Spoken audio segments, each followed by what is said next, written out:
he feels that the title "Stray" is kind of symbolic of your career so far, because it seems like each album sort of reflects changes. You sort of weave about stylistically. Right. What accounts for that? Do you, when you go into the studio or when you start writing material, do you think, well, I've got to come up with something different from the last record?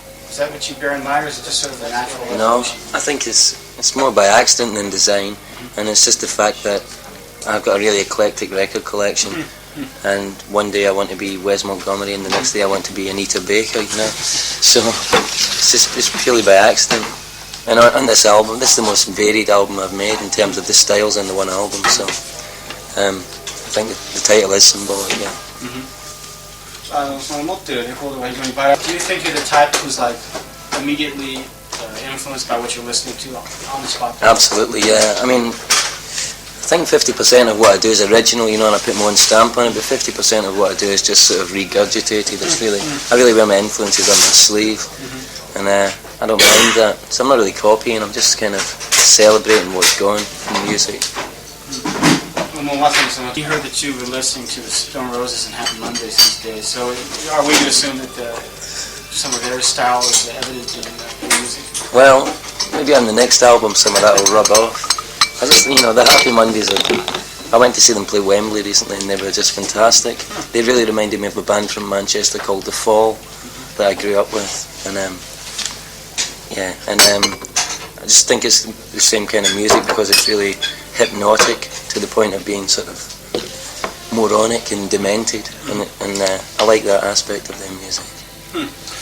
So you're pretty happy with what's going on in Manchester, the scene? Yeah, well, you can call it a scene, but I'm just happy when any good records come out. There's so many records that come out every week in Britain, and so many records come out every week in Britain, and so many of them are pretty bad, you know. It's like there's only two kinds of music, good and bad, as far as I'm concerned. No, it seemed to, you know, you said you could be influenced by what you're listening to. How about something like House? Do you think if you got into that, you'd start to use programming with chips and whatnot? The first thing is that I did write some house music about 2 years ago. Oh, you did write some? Yeah, but it never came out because it's not my natural style. I think I'm more of a guitarist than anything. Did you actually record it? I recorded it at home, and I thought about finding a female vocalist to do the songs. But it was more like Chicago house, it wasn't like British house or deep house, you know. And also, I should say that on our last album, which was called Love, I spent about 1.5 years programming and playing keyboards and things like that. And when we took that album on the road, I found myself in the position of being a guitarist singer again. And I really sort of rediscovered the guitar and fell in love with it again. That's why we didn't use any of that on the new album, because it's much quicker just to tell the drummer to play it, you know. At least very open to that as an approach then, working with programming machines and stuff. Oh yeah, I think you just use what's right for the job, really. Johnny Thunder, and I'll raise my glass to them. Better man than I am.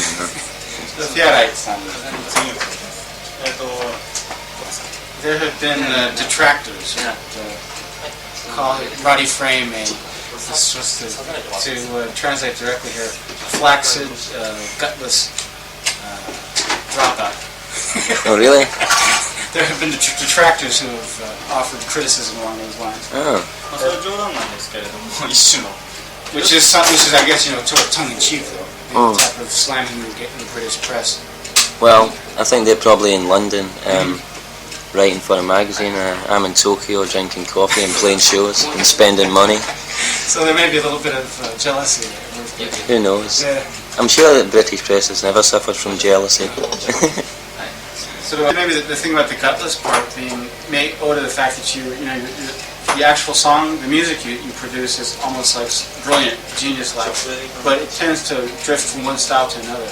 Right. One is, you know, the fact that you flit about from style to style, and the other one is that the music itself does seem to have sort of a lightness to it. Maybe a sort of you know, it's not the most solid sounding. Well, most of my songs are love songs, you know, and even when they're not all about boy meets girl, you can use that device all the time in your songs. I suppose that might get on their nerves a bit. I don't really know how to answer that though. Yeah, I think you like it or you don't, you know. Let me run on then.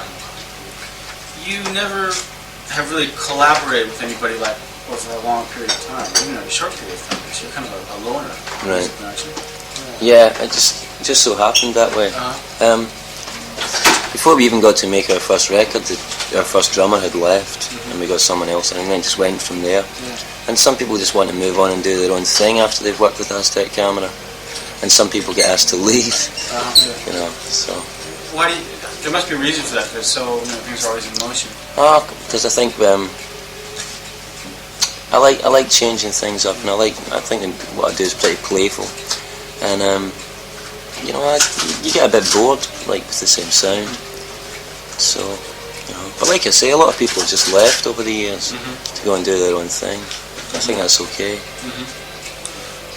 Wow. Do you ever feel the need for like sort of an emotional backbone of the band? You know, like somebody who's always there, always can be relied on, as sort of the pivotal point aside from yourself. Up until recently, there was a guy called Dave Ruffy, who's played drums with me really since about 1983, and even though he didn't play on the last album, he's always toured with me.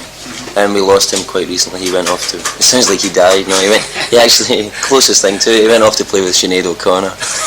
But I suppose it's so I suppose he was that, but his replacement is a guy called Frank Tonto, and he's doing really well. But Dave was like a bit of a backbone. Dave Ruffin. Yeah. I suppose he's got to work with someone with money sooner or later, you know. He can't go on indulging my whims forever. Has it been much of a problem to you having lost it? Well, as I say, his replacement, Frank Tonto, I think is a fantastic drummer, and he's, you know, everyone's got their, you know, plus and minus points, but I think Frank's fitting in really well. I think for some reason I tend to look to drummers as kind of MDs, you know, musical directors, you know. So if I turn up an hour late, he's started the band up and it's going, and he's got control, and that's good. Just every drummer you've worked with has always been that way? Yeah, maybe it's something in a drummer's personality. They're kind of bossy people for some reason. Well, you might know about like in writing material, do you get the desire for like a collaborator, a co-writer? I don't have that strong a desire, but what I would like to do, I think, is, you see, recently I worked with a guy called Mick Jones, who played with The Clash and Big Audio Dynamite, and I really enjoyed that very much. And there's a couple of other people I'd really like to work with, if I get time at the end of the year. One of them's a guy called Martin Brammer, who is from Manchester. He had a band, he played in The Fall, and he had a band called The Blue Orchids. And he got in touch and he'd like to do something. And I'd also like to contribute something to Ian McCulloch's album, but I think he may have started it already, because I've been on tour for a little while. But those are the two guys I'm really interested in at this point. How come you haven't done that more in the past? Because I've just been wrapped up too much in my own thing. And also I met a lot of people last year for the first time. I think I started socialising last year. Yeah. Why is that? I don't know, I was always a home bird, and then maybe something to do with the dance scene and getting exploding and going out more, and you know, everyone talking to each other quite a lot. Are you located in London right now? Yeah. Oh, I see. Have you moved there recently? I've been there about 7 years off and on. I spent a little bit of time in New York, and I lived in Manchester for a while before it was fashionable. So you discovered the club scene? Yeah, in a way. Yeah. So It's better than it's been for a long time. In Brahma. Martin Brahma? Brahma. I don't like the Hindu Buddhist thing or whatever, it's Brahma. I see. I thought what got you out of the house, do you think? Why did you start doing that? Boredom, probably, more than anything else. Is there any one event in your life that's something that drag you out? I don't know, I think it's just the fact that I think British musicians, you know, pretty much keep themselves to themselves. You can go to the pop show there called Top of the Pops, and everyone will stay in their own dressing room. For some reason, I don't know why that is. I think it's reflected in the British press as a kind of elitism or a preciousness about what people do. British people are doing it. And yeah, right. Most open and friendly people in the world. And it seems to be breaking down a little bit, I think. It's nice. Do you think that's for everybody or just for you? For me and the people I've met, in that way. People, I don't know, people are lightening up in Britain to an extent. I don't know if it's something to do with that terrible drug ecstasy that everyone takes when they go to clubs, but people seem to be getting much friendlier there for some reason.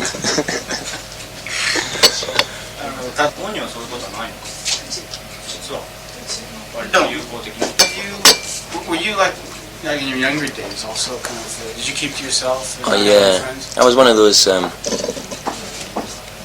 those teenagers who wandered around with a copy of Highway 61 Revisited under one arm and a copy of The Age of Reason under the other. You know, I was one of those, I was a bit of a Dostoevsky, and it's just the way it was, really. Bit of a loner. Maybe that's why I write songs. I think that lots of songwriters are like that, That's why it surprised me that I met so many songwriters that I admire in the past year. I've admired for a long time. I met them and they seemed quite open and we got on well. Because I really was, one of those very, very quiet, stay at home and read kind of teenagers. You got married around the time of the last album? Yep, just before then. Do you think that's contributed to any sort of change in your personality? It's difficult for me to say because it's hard to be objective about that. But I would say that, I find as I get older I got less self-conscious. And I think that happens to everyone really. And you open up a bit and you become a bit more careless, I think. Less precious about what you do and less self-conscious about it. And less shy. And I think that's probably a natural development. If my marriage did contribute to that, then I think that's good. It's just another positive, it's another thing in her favour.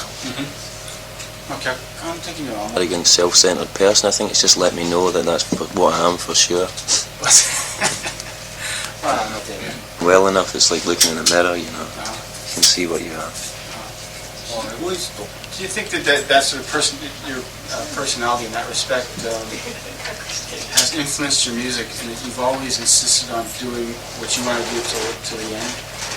Yeah, there's no other way I could do it, really. Yeah, but do you continue to be that way? Do you think you can be careless to the point where you can allow the opinions of others to sort of influence the music in the final stages? Well, I've always been like this, It's like when I'm writing my songs or when I'm putting a band together, it's a bit of a dictatorship, It's my own thing.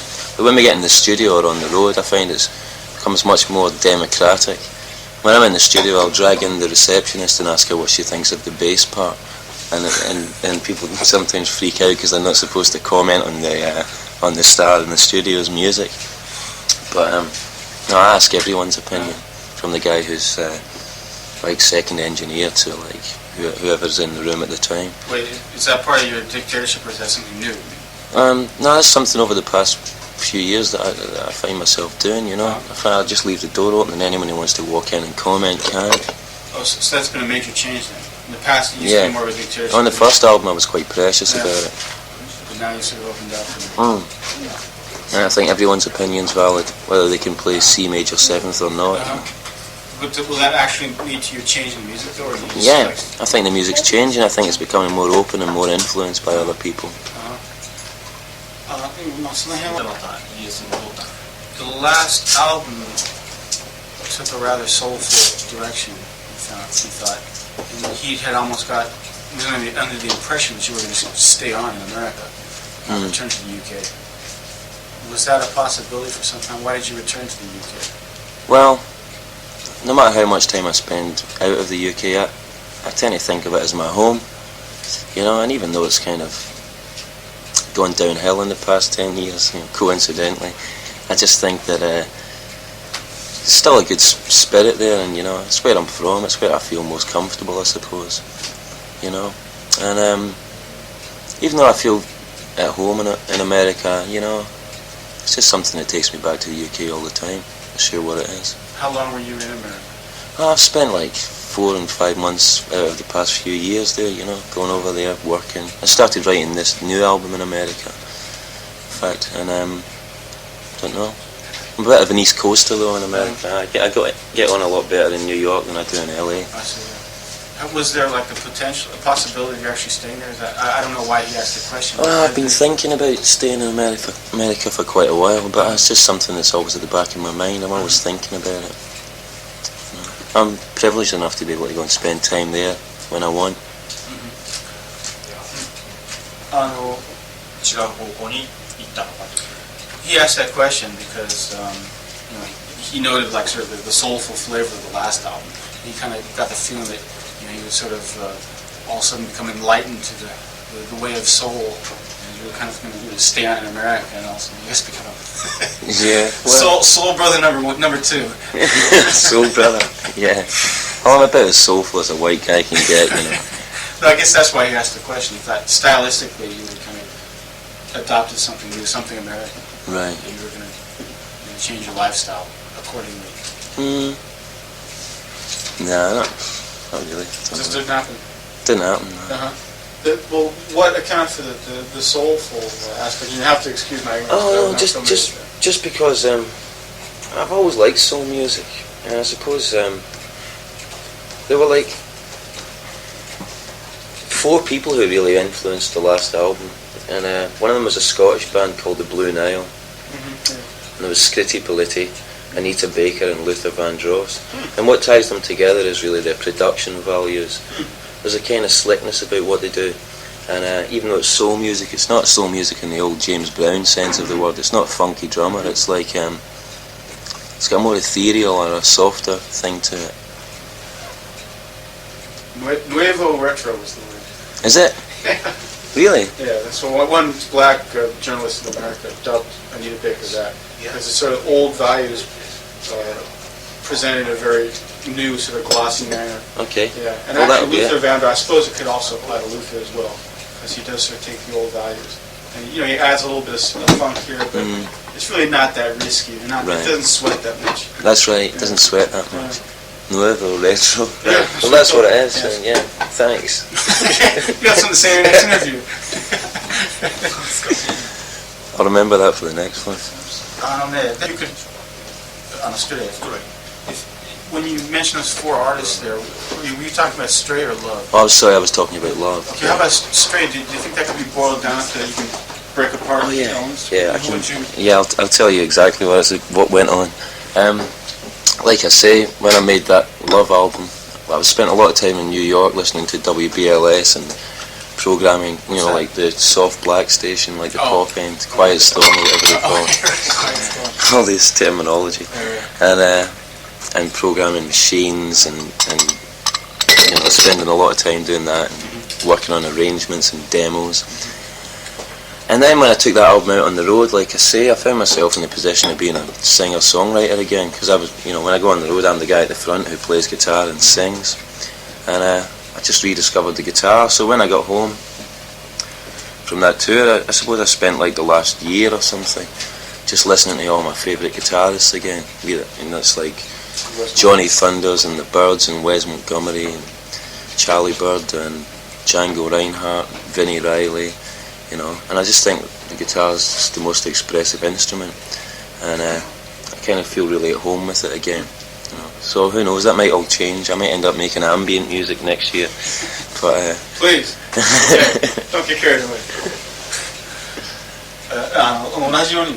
I guess you're sort of fascinated the way you jump around stylistically.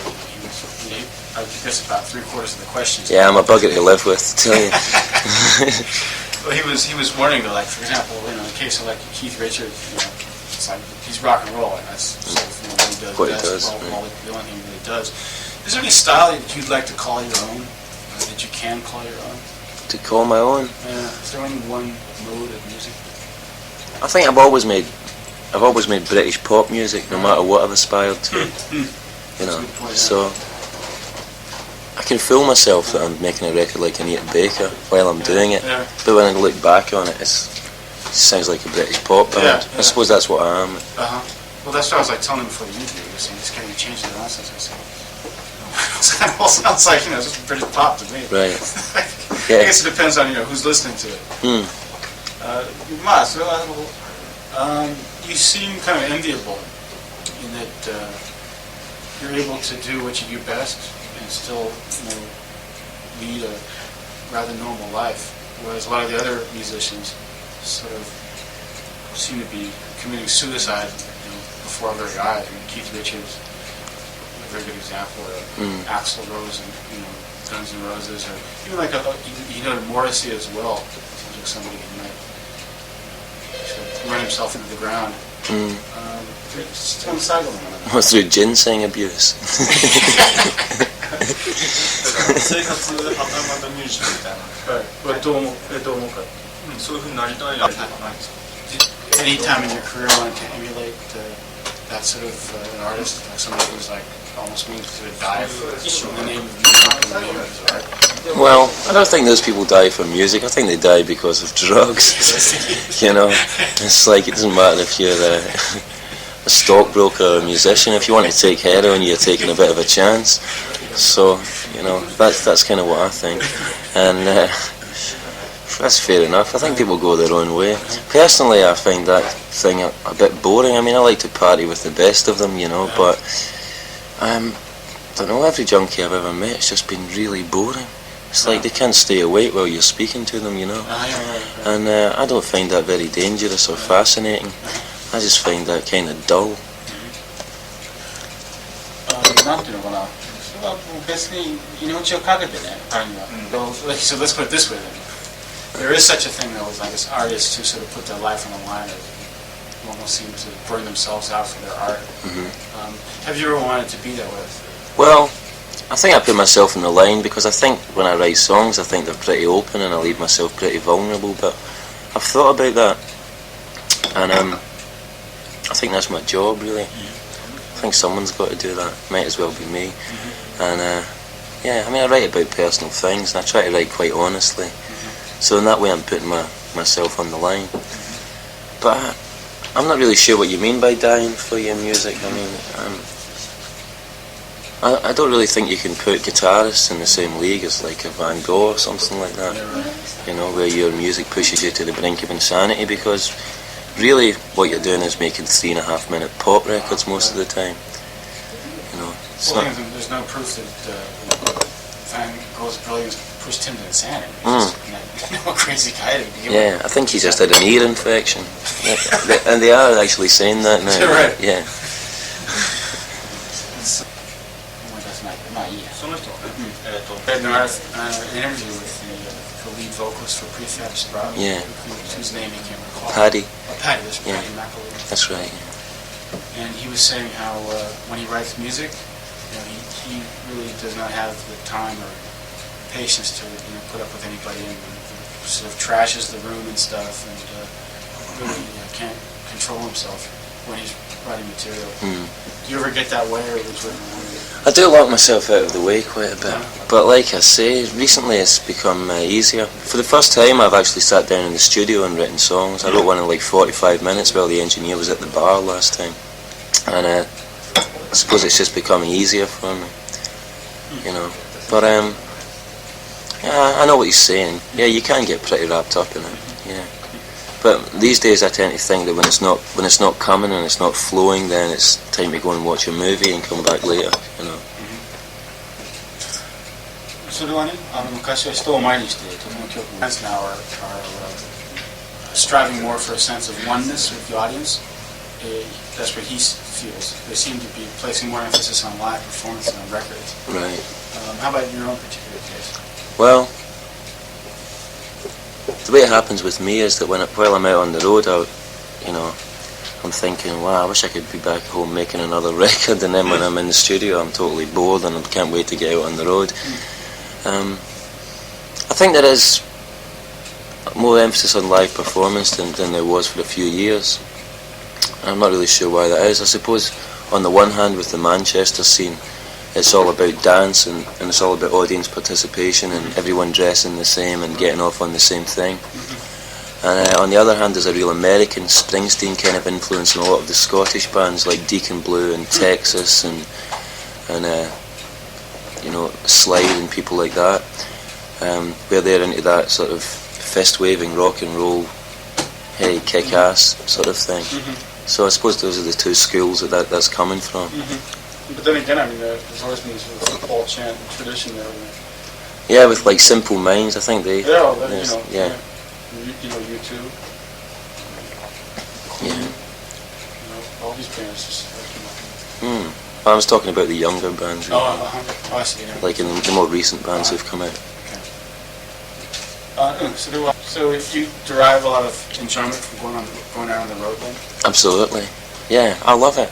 I love being on stage, and it's just because you get the chance to go out there and turn people on, you know, whether you make them melancholy or whether you make them happy or whatever. I just like to touch people and turn them on.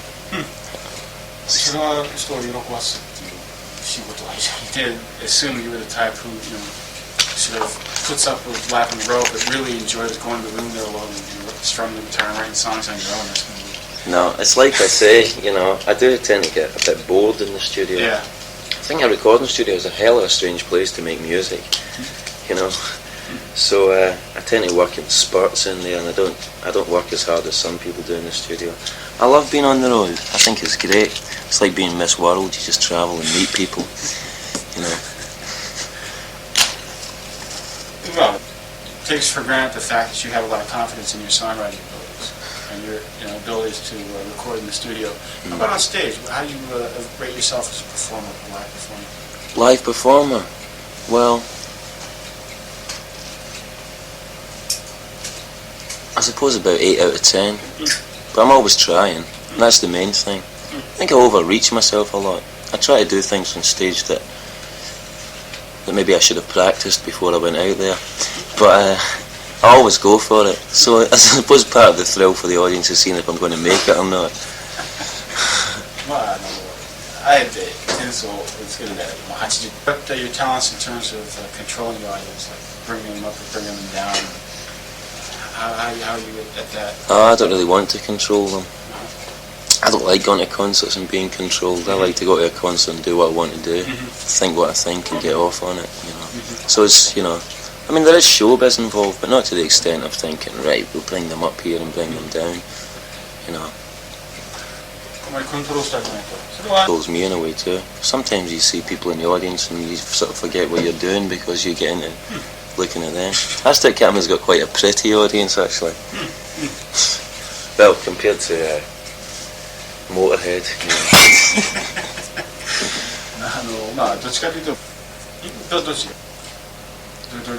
I guess it was from your first album, Walk Out the Window. Yeah. There was the line "Faces of a Strummer That Fell From Your Wall," which he assumes sort of symbolizes a farewell to punk. Right, the death of punk. Death of punk. And now you've been performing, writing with Mick Jones. Did you actually perform with him? Yeah, he came and performed at a few shows in Britain. Yeah. Oh, I see. What exactly is the connection? we collaborated on a song together on the new album, Mick and I, and it came out great. That's the one I wrote in 45 minutes. It just seemed really spontaneous and getting back to old values.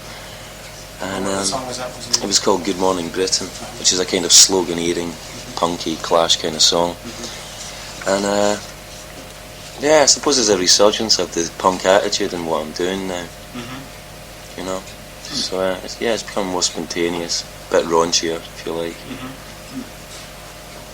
Well, I've met Mick a few times at various like gigs and festivals and rehearsal rooms, and we never really spoke all that much. To tell you the truth, I've always been a little bit in awe of him because I was a real fan when I was like 13 years old. And last year, Mick had a sort of near-death experience and ended up in hospital. Yeah, he caught pneumonia because he got chicken pox from his baby daughter when he was on the road, and it developed into something in his lung and all this kind of stuff. And he came back from that with this kind of real optimism and everything. And we had like a 2 or 3 hour conversation in a rehearsal studio one day by chance. And we talked about the state of the nation, and I went off and wrote that song really about our conversation and about, you know, it's very much based on the Clash and things like that song. So I don't know, Mick seems like more optimistic than me and more spiritually aware, but then I suppose if you have that kind of experience, it tends to bring that out in you. Yeah, really. I guess when you covered Van Halen's Jump, you were kind of parodying the macho side of it. Well, yeah, it wasn't so much supposed to be a parody, or everyone saw it as being very tongue-in-cheek. Yeah. What happened is that I went to see Van Halen play because I quite liked them, and I think it was my 21st birthday, and I was in Biloxi, Mississippi, and I went to see them play, and David Lee Roth assured us that Biloxi, Mississippi was the rock and roll capital of the world. Right? I'm sure he says that to all the audiences. And there was something kind of sad because it was my first big real metal concert, and there was something kind of melancholy about it that I can't explain, in the same way that I find Kraftwerk can touch me emotionally when it's such cold music. And I went back to the hotel room and started playing the song Jump, which was like my favourite song of theirs, and I was sort of slowed it down and it sounded like Sweet Jane by the Velvet Underground, and then the words took on a new meaning because I think it's quite a sad song, really, you know. I think it's, I don't know, it seems kind of, yeah, might as well jump. So that's more what you wanted to get across in the... Yeah, I wanted to get across this, the pathos, the sadness of the song, I suppose. マッチョその後はもう評価しない。This may be a phenomenon limited to Japan, but there are a lot of people in Japan who just picked up on sort of the first and second Aztec Camera records. After that, sort of abandoned the group, you sort of changed your ways and you're no longer worthy of the devotion.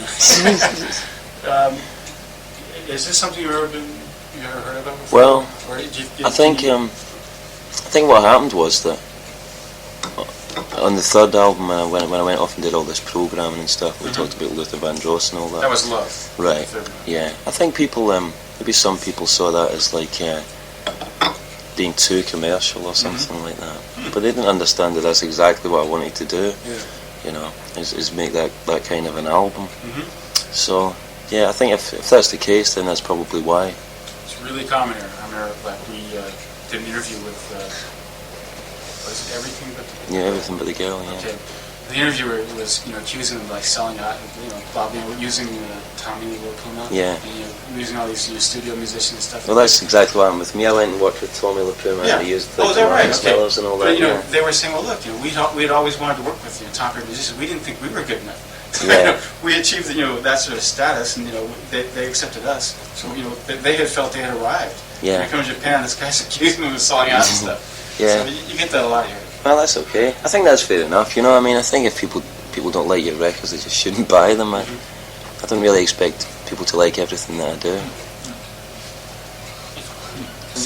Well, again, Walk Out to Winter. So you Walk Out to Winter Square, I'll be there. Chill will wake you high and dry, etc. This seems to be some sort of a reflection of sort of a positive resolve on your part, resolve to do something. How would you interpret this? How would I interpret it? And if it is some sort of a resolve on your part, is it still with you? Is it some sort of commitment to do something? Well, I still see what I do is pretty emotional and pretty kind of spiritual, if you can use that word. I mean, I think that when I was writing that song, it was probably just about... I think I wrote the song at night, and it was about, like, in the cold light of day, I'll still be there. No matter what happens. It is about a kind of commitment. It's like it's a commitment to a way of life, a kind of spiritual way of life, and a way of treating people, and a way of holding on to some kind of moral or some kind of ideal. Even though I don't believe in God. Oh, I see. But you're still believing in people, though, right? Yeah. Those around. Absolutely. Those around you. Yeah, sort of belief in the human race. I think the human race is incredible. You might also want to elaborate on the song Knife. Oh yeah, Knife. Because that was written in America, and it's basically about being on the other side of the ocean from your lover. Huh? Is that right? Because I can remember, like, we actually talked to you about it. I forgot how many years ago. Maybe 4 years ago. Maybe three or 4 years ago. Okay. Was that right after that? After that? Right after that. It must have been 4 years ago. Yeah. And we were asking you about that. You were still pretty shy back then. Right. You really didn't want to talk about it. You kind of fudged. You said, well, I guess it was. You said something like it was like a non sequitur. And then she was like, it's this kind of thing. No, it's just about a relationship being endangered by outside influences. Like rather two than people being separated. Right, and absolutely. You feel the relationship is endangered. Right. There's nothing you can do about it. Right. You could just kind of drift away. There'd be no chance to. Yeah, it's about how fate can affect relationships. No matter how much you try to make it work within the two people. That explains that. Okay. Okay, I guess we'll get a couple photos here. Great. I'm glad you're here. Thank you. Okay. Thanks very much. Yeah, thank you. Cheers. Thanks.